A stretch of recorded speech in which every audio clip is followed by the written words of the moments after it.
Меня зовут Людмила Михайловна. Здравствуйте, дорогие зрители! Меня зовут Любовь Борисовна.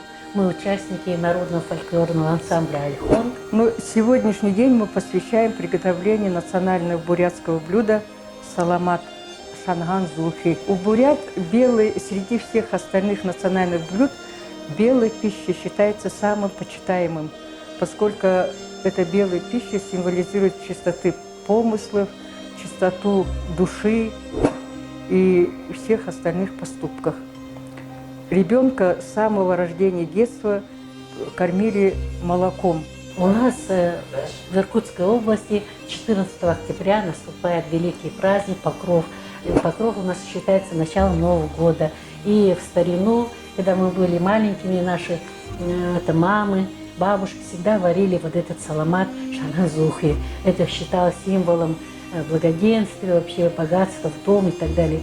А сейчас мы все живем в Улан-Удэ, в Бурятии, поэтому зухи, саламат мы варим в период наступления саламата, когда к нам приходит сагалганы, когда приезжает, к нам приходят гости.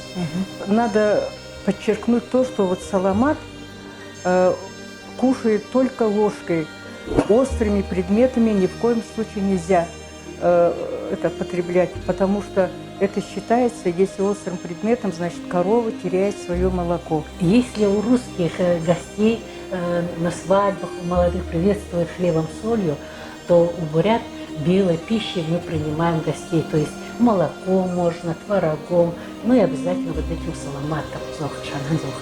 Сейчас мы вам расскажем рецептуру, как варится саламат, приготавливается саламат. Для приготовления саламата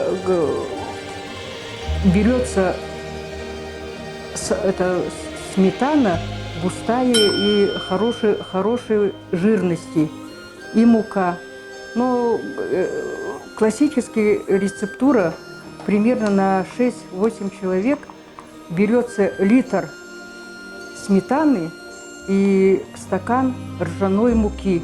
Деревянной ложкой помешивается, постепенно убыстряя помешивание. Для чего деревянной ложкой? Деревянная ложка, чтобы она не стучала вообще-то об посуду. И не портила посуду. Да, и не портила посуду. Уже растаяла. Как только расходится сметана, постепенно добавляем муку, ржаную муку. Помешивай и постепенно убыстряя движение, перемешивание. Бурление уже пошло, да, бурлит потихонечку. Еще подождем. Так, все, уже пора выкладывать Как только сметану. закипело, забурлило, добавляем постепенно муку. Помешивай, все время помешивай, иначе образуются комки. Помешиваем, убыстряем движение. Бурное помешивание способствует выделению масла. Если качественная сметана, то масла очень много выделяется, как топленое масло получается. Помешиваем. Но для того, чтобы для убыстрения выделения масла, можно добавить немножечко воды или молока. У нас говорят аль-ржигновые. Это немножечко. Если бы помогу ей сметана... молочка добавить. Ой. Что такое вкус? Ну, качество сметаны. Ну вот все пошло. Все пошло. Да. Так, выделение масла. Вот чем быстрее, пошло. чем качественнее помешиваешь, чем качественнее сметана, масло выделяется быстро. Вот это помешивание, это тщательное помешивание убыстряет выделение масла. А вот там посмотрите, температура по краям масло вытопилось. вытопилось. Саламат получился темненьким, так как у нас мука ржаная. В старину варили всегда ржаной мукой. Уже можно, нормально. Нормально. Да, и корочка появилась, за которой мы, а дальше уже гореть будет. Все, саламат готов. Масло выделилось, Это готовность саламата считается, когда на дне и по бокам стенки образовывается румяная корочка. И когда кашеобразная масса не прилипает к ложке. Вот это считается готовность саламата. Вот в данном случае саламат готов. первую капельку масла, саламата мы не должны сами пробовать. Вначале мы даем Богу, духом, хозяевам местности, если в полевых условиях приготовили. И нехан сбоку сюда.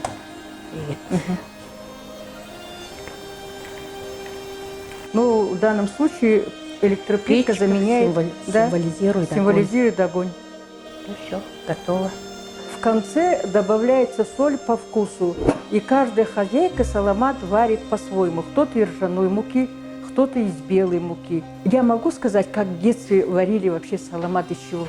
В деревнях, поскольку холодильника не было, да, в ранние времена в деревнях, вот лично где я росла, на Ольхоне, да, сливочное масло, когда на маслобойке, ну, таких в туисках, в этих таких узких туисках, когда это выделяли из сметаны сливочное масло, накапливали, а потом уже там, поскольку остается пахта, как бы хорошо не мыли, все равно остатки пахты остается. А пахта – это кисломолочный продукт и может просто прокиснуть масло. А поскольку холодильников не было, его вытапливали из сливочного масла топленое масло. И вот когда вытапливается в чугунке топленое масло, на дне оставался нагар. И вот на этом нагаре варили саламат. Ну, туда добавляли также, да, вот это муку, также ржаную. Все это деревянной большой уже ложкой помешивали. И там действительно оставался очень хороший вот эта корка. Вот которую я корку вообще любила. Самая вкусная корка. Вот наши мамы, бабушки готовили так. У нас, например, и сметана редко когда варили. Вот именно на нагаре, вот она вкусная. Там столько ашурок было вообще. Объедений. Кони у нас Сагалган же не встречали, Покров. Старину Покров встречали Шаназух и Кор обязательно. А так как мы же сейчас живем в Улан-Удэ, свои традиции не когда забываем. наступает праздник Белого месяца, Сагалган, мы всегда зухи варим, Шаназухи, и всех своих гостей почивать саламатом. Ну, у нас это самое почетное. Да. Шанан Зухер вообще-то почитается вот на свадьбах, на торжественных событиях, на всех мероприятиях торжества всегда саламат варится. Это как почетное блюдо, помимо всех остальных. В смысле, хони, толгой, барань, голова и так далее, и так далее. Саламат – это самое почетное блюдо. Любовь Борисовна Зухи, Шанбоб, Ям Хурил, да Ям был бы да на Зухи, не Ямар был бы там, тему Ямрим. Ну, сварили мы, это, приготовили саламат, и теперь мы кушаем, пробуем, насколько получился саламат вкусным. И заодно про это есть песня, один куплет из этого споем, касаемо именно Шанган Зухида. Автор этой песни Людмила Михайловна. Зухио шанажа, загаталжа, золте тоденут манене, дубарят хатарат, да сочо тарат, хилхехуреху хилет, ханаят бурегет ясь.